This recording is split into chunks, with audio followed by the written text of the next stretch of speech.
Hello बच्चों, हम लोग देख रहे थे नोमेनक्लेचर ऑफ अनब्रांच्ड एल्केन्स और उसको दो तरह से हम लोग नामकरण किए थे। एक तो कॉमन सिस्टम के अनुसार, या तो उसको पौराणिक विधि भी कहते हैं, और दूसरा था आईयूपीएसी सिस्टम के अनुसार। उसके बाद हम लोग देखेंगे दूसरा पार्ट अनब्रांच्ड एल्केन के लिए। देखिए तो दूसरा पार्ट क्या होगा, ब्रांच्ड एल्केन्स। तो देखते हैं nomenclature of branched alkanes.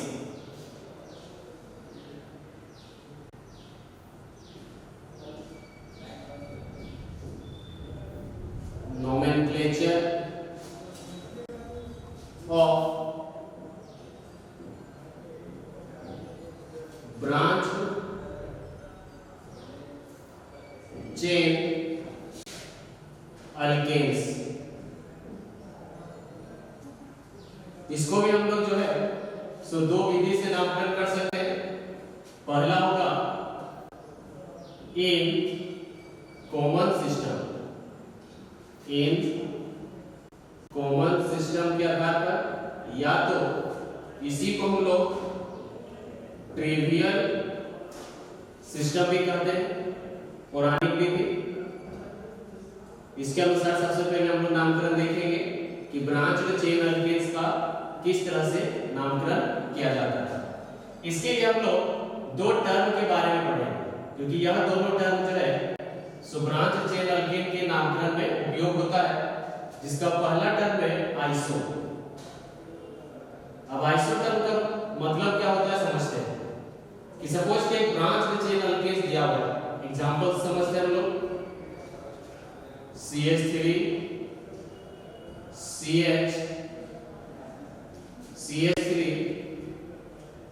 CH2 CH3, कुछ इस तरह से। यह एक आपका दिया हुआ है ऑर्गेनिक कंपाउंड।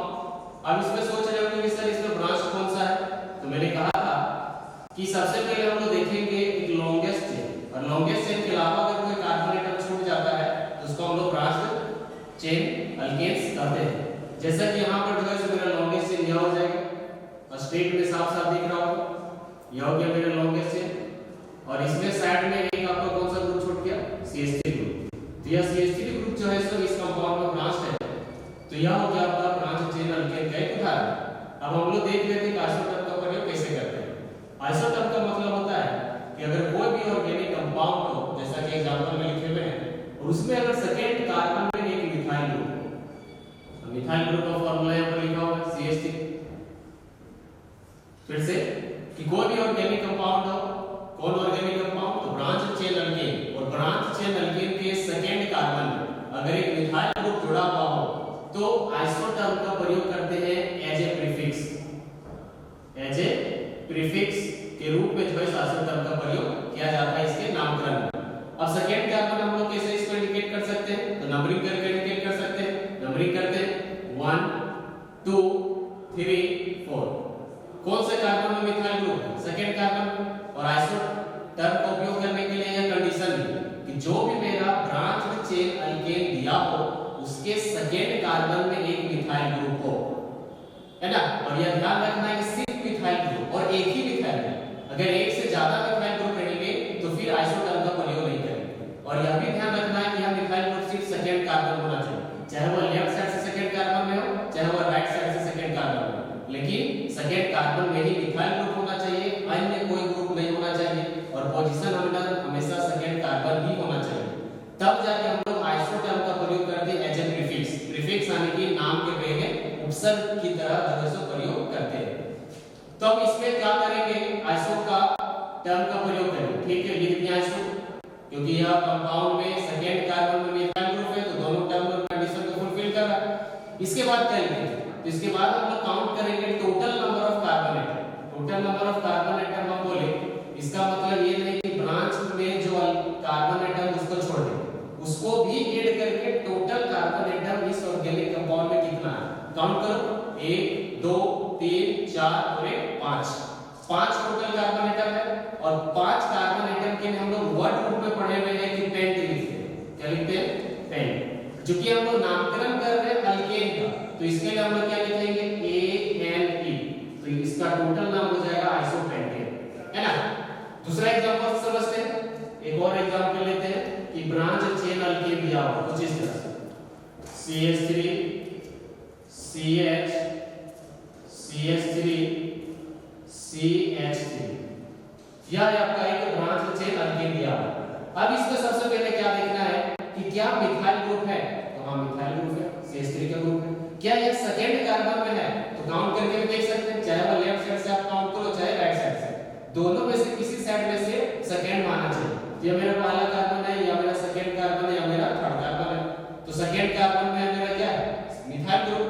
अब लेफ्ट साइड से भी काउंट करोगे तो यह फर्स्ट हो गया सेकेंड होगा, तो सेकेंड कार्बन में मिथाइल ग्रुप है, इसका मतलब आइसोटर्म का इस कंपाउंड को प्रयोग किया जा सकता है। तो लिखते हैं नाम क्या हो जाएगा, तो आइसो सबसे पहले लिखेंगे प्रीफिक्स के रूप में, उपसर्ग के रूप में, जिसको पहले लिखा जाए नाम के पहले। उसके बाद क्या है total number of carbon atom को काउंट करेंगे, काउंट करो टोटल एटम बोले, इसका मतलब इस ऑर्गेनिक कंपाउंड में ब्रांच को जोड़कर कितना कार्बन एटम है, तो 1 2 3 और 1 4। अब 4 के लिए हम लोग प्रीफिक्स में क्या लिखते हैं, सॉरी वर्ड रूट में क्या लिखते हैं 4 कार्बन एटम के लिए, तो हम लोगों ने पढ़ा है वर्ड रूट में ब्यूट लिखते हैं। और हम लोग नाम किसका कर रहे हैं अल्केन्स का, और अल्केन्स के लिए हम लोग प्राइमरी सफिक्स में क्या जोड़ते हैं ANE जोड़ते हैं, क्या नाम हो जाएगा ब्यूटेन। इस कंपाउंड का कॉमन नाम क्या हो गया आइसोब्यूटेन, है ना। अब किसी के मन में सवाल आ रहा होगा कि सर इसका मतलब हुआ कि इसमें अगर नामकरण करना है कॉमन सिस्टम से तो यह कंडीशन होना चाहिए, लेकिन अगर यह कंडीशन फॉलो ना करे तो उस समय क्या करेंगे। सपोज कि अगर एग्जांपल इस तरह से दिया हो CH3 CH2 CH CH3 CH2 CH3, अगर इस तरह से दिया हुआ एग्जांपल तो क्या इसमें आइसोटर्म का प्रयोग करेंगे कि नहीं करेंगे, तो दोनों कंडीशन लगेंगे कि क्या मिथाइल ग्रुप है, हाँ मिथाइल ग्रुप अभी भी उपस्थित है, लेकिन क्या यह मिथाइल ग्रुप सेकेंड कार्बन में है क्या, तो देखेंगे इसको नंबरिंग करके, यह हो गया आपका 1, यह हो गया आपका 2 और यह हो गया आपका 3। अब सेकेंड कार्बन में तो आया नहीं, अब राइट से भी हम लोग करके देखते हैं, लेफ्ट टू राइट 1 2 3, चाहे लेफ्ट से हम लोग काउंट कर रहे हैं चाहे वो राइट से काउंट कर रहे हैं, हमेशा इस मिथाइल ग्रुप का इस कंपाउंड में पोजीशन आ रहा है। जबकि कॉमन सिस्टम में आइसोटर्म का प्रयोग करने के लिए हम लोग को मिथाइल का जो है सो कार्बन संख्या 2 में होना चाहिए, जो कि नहीं है। इसका मतलब इस कंपाउंड को कॉमन सिस्टम के अनुसार हम लोग जो है सो नामकरण नहीं कर सकते, कॉमन सिस्टम के अनुसार इस कंपाउंड का हम लोग नामकरण नहीं कर सकते। और मैंने पहले ही बताया कि कॉमन सिस्टम में बहुत सारे दिक्कतों का सामना करना पड़ा, बहुत सारे कंपाउंड्स का नामकरण नहीं हो सका, जिसके कारण जो है IUPAC सिस्टम को दिया गया ताकि सभी कंपाउंड्स को जो है सो नामकरण किया जा सके, है ना। उसके लिए कोई दिक्कत वाली बात नहीं है। तो आइसोटर्म का तभी प्रयोग करेंगे जब methyl group branch chain alkane के सेकेंड कार्बन में उपस्थित हो, तभी प्रयोग करेंगे, यह ध्यान में रखना। उसी तरह से एक और एग्जांपल लेते हैं, एक एग्जांपल दिया हुआ है आपका कुछ इस तरह से CH3 CH CH3 CH2 CH2 CH3, कुछ इस तरह से। अब इस कंपाउंड में देखने से तो लग रहा है कि बहुत जगह पर मिथाइल ग्रुप है, एक यहाँ पर मिथाइल ग्रुप दिख रहा है सर, एक यहाँ पर मिथाइल ग्रुप दिख रहा है सर, एक यहाँ पर मिथाइल ग्रुप दिख रहा है सर, लेकिन हम लोग को कितना मिथाइल ग्रुप चाहिए होता है, सिर्फ एक मिथाइल ग्रुप चाहिए होता है, और वो भी सेकेंड कार्बन। तो हम लोग सिर्फ कंपाउंड को देखकर अनुमान थोड़ी लगाएंगे कि मिथाइल ग्रुप कितना बार है, उसमें सबसे पहले हम लोग लॉन्गेस्ट कार्बन का चेन को सिलेक्ट करेंगे, उसके बाद से हम लोग देखेंगे क्या एक मिथाइल ग्रुप है कि 2 मिथाइल ग्रुप है। तो सबसे पहले हम लोग लॉन्गेस्ट कार्बन चेन को सिलेक्ट करते हैं, यह हो गया मेरा फर्स्ट कार्बन, यह हो गया मेरा सेकेंड कार्बन, यह हो गया मेरा थर्ड कार्बन, यह हो गया मेरा फोर्थ कार्बन, यह हो गया मेरा थर्ड कार्बन। यानी कि इसमें जो लॉन्गेस्ट कार्बन चेन हम लोग को प्राप्त हुआ, यह लेकर यहां से यहां, यानी लॉन्गेस्ट कार्बन चेन को कोई जरूरी नहीं कि हमेशा सीधा ही लिखा जाए, इसको जैसे तैसे भी लिखा जा सकता है, जैसे कि यहाँ पर देख रहे होंगे कि जेड जैसा सेट प्राप्त, तो कोई जरूरी नहीं कि हमेशा लॉन्गेस्ट कार्बन चेन को इसी तरह स्टेट ही प्राप्त, वो आप लोग को डिसाइड करना है कि लॉन्गेस्ट चेन दिया हुआ है तो वह किस तरह से लिखा हुआ है, उसको अरेंज करके हम लोग सीधा कर सकते हैं। तो क्या यहाँ पर एक ब्रांच के रूप में मिथाइल ग्रुप बचा क्या, बचा, एक मिथाइल ग्रुप ब्रांच ग्रुप में हम लोग को यहाँ पर बचा हुआ है।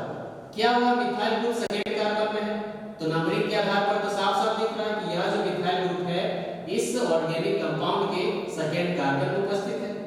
और आइसोटर्म का प्रयोग करने के लिए हम लोग क्या कंडीशन था कि एक मिथाइल ग्रुप होना चाहिए, है मिथाइल ग्रुप। उसके बाद दूसरा कंडीशन था कि वह लॉन्गेस्ट चेन में सेकेंड कार्बन में होना चाहिए, तो सेकेंड कार्बन में भी है। तो अब इसके लिए हम लोग आइसोटर्म का प्रयोग कर सकते हैं। तो लिखते हैं क्या हो जाएगा ना, आइसो का प्रयोग कर दिए। उसके बाद क्या करते थे, total number of carbon atoms को काउंट करते थे। तो करते 1 2 3 4 5 और 6 कार्बन एटम। 6 कार्बन एटम के लिए हम लोग वर्ड रूप में क्या लिखते हैं, हेक्स लिखते हैं। उसके बाद चूंकि अल्केन का कंपाउंड है तो इसके लिए क्या जोड़ते हैं, प्राइमरी सफिक्स में एम जोड़ते हैं। तो इसका टोटल नाम हो गया कॉमन सिस्टम में या तो ट्रिवियल सिस्टम में आइसोहेक्सेन। क्या नाम हो गया, आइसोहेक्सेन। और यह ध्यान रखना किसी भी इसी तरह के कंपाउंड का ही कॉमन सिस्टम में और ब्रांच चेन अल्केन्स में नामकरण किया जा सकता है। अगर इसके अलावा कोई दूसरे कंपाउंड्स दिए हुए हैं कि एक मिथाइल ग्रुप की जगह पर 2 3 मिथाइल ग्रुप है या तो उसके जगह पर कोई दूसरा ग्रुप है ना, तो उस समय कॉमन सिस्टम से नामकरण करना मुश्किल होगा, लेकिन हम लोग जो है सो आईपीएसी सिस्टम से नामकरण कर सकते हैं। तो खैर अभी हम लोग बात कर रहे हैं कॉमन सिस्टम का। उसके बाद जो दूसरा टर्म है कॉमन सिस्टम में जो प्रयोग करते हैं वह है आपका नियो टर्म। क्या है टर्म, नियो टर्म। इस नियो टर्म का मतलब समझते हैं हम लोग क्या होता है। इसमें भी एक कंडीशन है, एक नहीं दो कंडीशन। क्या कंडीशन है कि इसमें जो है सो 2 मिथाइल ग्रुप का रहना जरूरी है। कितना मिथाइल ग्रुप, 2 ठोस CH3 ग्रुप का रहना इसमें जरूरी है। और यह जो दोनों CH3 ग्रुप होगा यह भी सेकेंड कार्बन में ही होना चाहिए, सेकेंड कार्बन एटम में ही होना चाहिए। यह सेकेंड कार्बन एटम कहां पर, तो लॉन्गेस्ट कार्बन चेन यानी ऑर्गेनिक कंपाउंड जो दिया रहेगा उस ऑर्गेनिक कंपाउंड के सेकेंड कार्बन में 2 मिथाइल ग्रुप होना चाहिए, तब जाके हम लोग जो है सो नियो टर्म का प्रयोग करते हैं। एक एग्जांपल से इसको समझते हैं। एग्जांपल लेते हैं, एग्जांपल कि एक ब्रांच चेन अल्केन दिया हुआ, सपोज इस तरह से CH3 कार्बन, एक ऊपर की तरफ CH3 एक नीचे की तरफ CH3, उसके बगल में है CH2 और उसके बगल में है CH3, कुछ इस तरह से। अब इस तरह से कंपाउंड क्या है, तो क्या इसके लिए हम लोग जो है सो नियो टर्म का प्रयोग कर सकते हैं। तो सबसे पहले दो कंडीशन लगाएंगे कि क्या सेकेंड कार्बन एटम में मेरा 2 मिथाइल ग्रुप आ रहा है कि नहीं आ रहा। तो इसके लिए सबसे पहले लॉन्गेस्ट चेन चुनो, लॉन्गेस्ट चेन चुनो 1 2 3 4 कार्बन एटम लॉन्गेस्ट में, या तो इधर से काउंट कर सकते हो, यहां से 1 ये हो गया 2 ये हो गया 3 ये हो गया 4। हमको 4 कार्बन एटम का एक लॉन्गेस्ट चेन प्राप्त हुआ। इसको घेर देते हैं ताकि आसानी से देख सको आप लोग। यह हो गया आपका 4 कार्बन एटम का एक लॉन्गेस्ट चेन।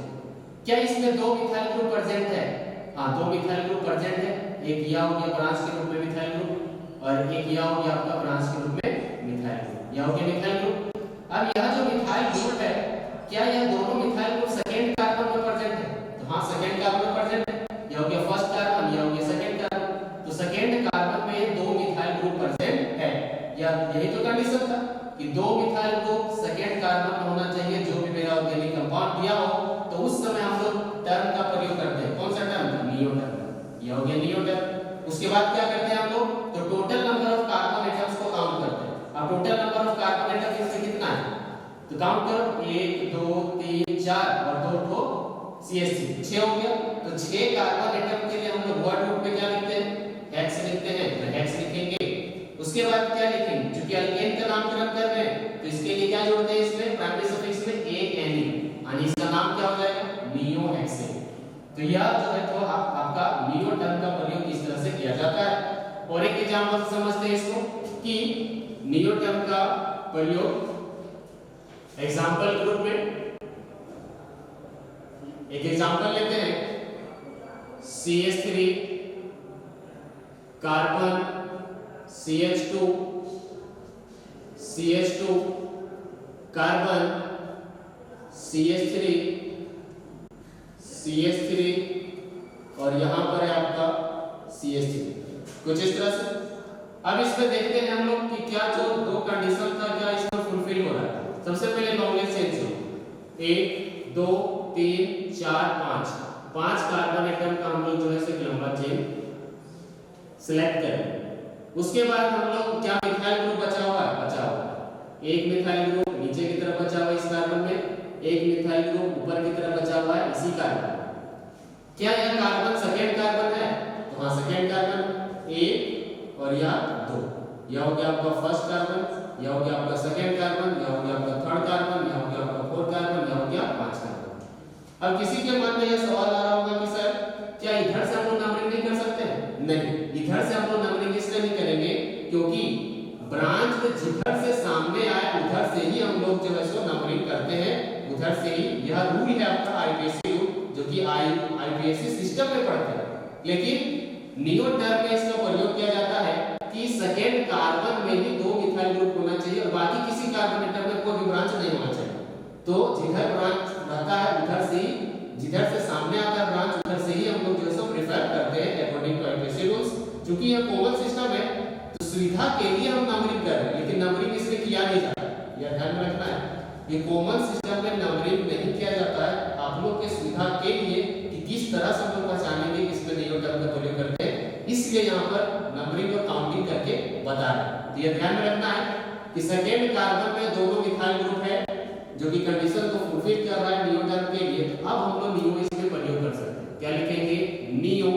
उसके बाद क्या करते हैं? Total number of carbon atoms को काउंट करते हैं। काउंट करो, 1 2 3 4 5 और दो मिथाइल ग्रुप, कितना हो गया? 7। 7 के लिए क्या लिखते हैं? वन रूट में हेप्ट लिखते हैं। और यह अल्केन का कंपाउंड है और अल्केन में के प्राइमरी सफिक्स में क्या लिखते हैं? एन लिखते हैं। नाम क्या हो जाएगा? नियोहेप्टेन। क्या हो जाएगा? नियोहेप्टेन। तो यह था आपका कॉमन सिस्टम से नामकरण और ब्रांच अल्केन का। ब्रांच अल्केन का ट्रिवियल सिस्टम या तो कॉमन सिस्टम में किस तरह से नामकरण किया जाता है तो हम लोगों ने देखा। उसका नामकरण के लिए दो टर्म का प्रयोग करते हैं, एक तो आइसोटर्म का और दूसरा जो टर्म हम लोग प्रयोग करते हैं वह था आपका नियो टर्म। अगले वीडियो में हम लोग देखेंगे आईपीएससी सिस्टम से ब्रांच या अल्केन्स का